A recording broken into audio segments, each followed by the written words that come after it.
I am going to answer this question today. Somebody just gets a Section 8 voucher for the first time, and it's a $1,200 voucher, and they go in on Zillow, let's say, and they're looking for a house to rent, and they see a $1,200 house. So they call the landlord and they say, I have a $1,200 voucher and you have a $1,200 house. Are we a match? And the owner doesn't know, and the tenant doesn't know. Do they really have $1,200 that Section 8 is going to pay to the landlord or not? Maybe, maybe not. I'm Monique Burns. My husband and I buy houses in Detroit, Michigan. We renovate them. We place a tenant. I really do like Section 8. I put in a lot of Section 8 tenants. I talk to people with Section 8 all day long.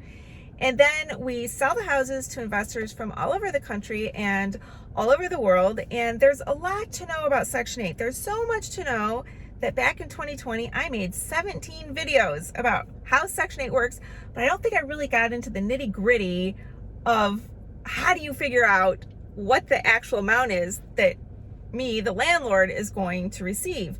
Tenants don't understand this. Landlords don't understand this. I feel like I spend my days educating tenants about, no, that's not really what your voucher is. So I'm going to tell you my tricks, and I'm going to apologize up front. It's not a perfect science, but I get pretty darn close. I do have, before I get into it, a quick announcement. I am just really touched and pleased by how many followers I have. I can't get over it. Thank you so much to those of you who are watching me. And if you're not following me, it means so much to me if you would. And it inspires me to keep making more videos. There's a button under there. Mom, look under here and you'll see buttons. There's one to follow, and then there's another one that you'll get a bell notification. And I want to tell my regular followers some of my news I'm excited about. Just this week, I took an exam to become a real estate broker, and I passed. So excited. And my daughter Lucy looked it up for me, and she said, Mom, only 15% of people pass this test. So I'm like even more excited. And it just means I have a lot more information that I can disseminate to you. And from all the studying I did, I do have a video in my head that you really need to know what kind of deed the house you're buying comes with. There's a big difference in the different kinds of deeds. And Detroit's got some fishy deeds if you're not careful. So that's why you want to hit that bell notification. Watch for my next videos if you're an investor. So let's get into the material. Years ago, I was so concerned. Why is it every time a tenant calls me, they don't understand? Every time without fail. Every time. I hope you directors are listening to this. Every time without fail, they don't know how their voucher works when they're new to Section 8. And so I did ask one of the directors years ago if I could attend an intake meeting, and she let me. And I sat there and I listened, and then I knew why tenants never know if they get an $1,100 voucher, if it's going to cover an $1,100 house or $1,200, whatever I said. And the people that work at Section 8 have so much that goes into the formula that they don't actually know the exact answer, so they don't put it in writing and saying, you can only afford a house up to this, because they don't actually know until the application is turned in, because once the landlord turns in the paperwork saying, okay, here's all your paperwork you need, all my information, my deed, proof I paid my taxes and stuff. Here's your paperwork, Section 8. Can this person pay this house? That's the point at which the Section 8 office looks at all their income. Well, maybe from the time they got their voucher till now, their income could have changed, which affects exactly how much rent they can pay. So they don't really like to answer that question specifically. So instead, they will tell tenants, okay, 30% of your income, you have to pay directly to the landlord. This is what they tell the tenants. And that's typically how it works out. Now, if they have no income, then Section 8 will pay 100% to the landlord. There's pros and cons to that. If they don't have income, I get worried, because I think, well, who's cutting the grass? Who's going to take care of the snow removal? So that's kind of a tough one. But then again, who doesn't like 100% of money from Section 8? And what other income might they have? So I go into those kind of questions. But I did make a video on how to screen people, and it would apply really if they don't have Section 8 or not. I want to know about like their side money. That I want to know that they can hustle and make money if their kid broke the picture window or something. So Section 8, some of the Section 8 offices will give tenants a scenario. Okay, if the house is this much and you pay utilities, you can rent a house for this much. If the landlord pays utilities, then you can rent the house for that much.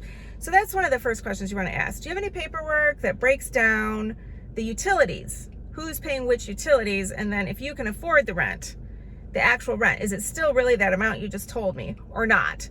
So that's something. They do have that. So oftentimes they have that paperwork. But I have found that even though they have that paperwork, the paperwork says like $1,100 with utilities. And then I'll say to the tenant, with who paying the utilities? And they never know. They never know. And I'm like, well, you're not really helping me, and I don't have the papers in front of me to figure it out. If they have a 3-bedroom voucher, I just know from being in Detroit that a 3-bedroom voucher will get them about $1,100-$1,200. So like one of the housing commissions, Plymouth, they're always the lowest, and theirs is going to be closer to $1,000. Detroit Housing Commission is always highest. Theirs is going to be closer to $1,300 for a 3-bedroom house. The rest of the housing commissions are in the middle. So I know that. Hopefully if you're in another city, that helps you somewhat, because there still is that HUD standard.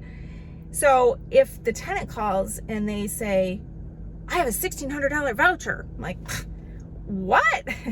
So my first question is, well, then they must have a lot of people on their voucher, but there's a law about familial, people are protected, fair housing law. You can't discriminate against families. You can't discriminate because they've got a whole bunch of kids. You're not allowed to do that. But I have to ask them about the number of kids because I need to understand their voucher. So I will ask them about the number of kids, and I always say it's just so I can understand about your voucher. And if they say that big number and they don't have any more than 2 or 3 kids, then I know that's the number before the whole utility split. I don't pay utilities. I don't pay gas, electric, or water. So when they say that higher number, I'm like, okay, this is my $200 rule. I knock off $200. I'm like, oh, that's probably your real voucher. Okay, let's say you can't do that. You can't figure it out. Sometimes they're talking in circles and you're just like, what does all that mean? The last ditch effort, if they sounded really good to me on the phone and I actually really want to rent to them, they sound so good, and we really can't decipher it. We're working together trying to figure it out. I will get from them their caseworker's email address, and I will email their caseworker. And I have found from experience doing this, I have to be precise, and I have some magic language that gets them to answer me. They don't want to answer this. They're way overworked people, but I will give them the information about the house. Here's the address. Here's the square feet. Here's the beds. Here's the baths. It has a porch. It does not have central air. It has a garage. It has a fenced-in yard. We do not supply appliances. I know you guys that aren't in Detroit, you're like, how cheap a slumlord are you for not supplying appliances? It's a Detroit thing. Tenants come with their own appliances, and it's nice for owners because then they don't have to repair them. It's nice for tenants because they get better appliances than the cheap stuff owners typically do. So I provide that whole list, and I say, do you think this tenant could afford rent for $1,100? I'm a little confused about her voucher, as is she. Can you tell me if you think this tenant can afford it? Before my magic line, they would be like, just submit the whole packet and we'll tell you. I'm like, okay, so in other words, what are you saying? You want me to take it off the market, submit it, wait a week for you to answer me, only to find out she's nowhere near? I've done that, and I know this from experience. You don't want to do that.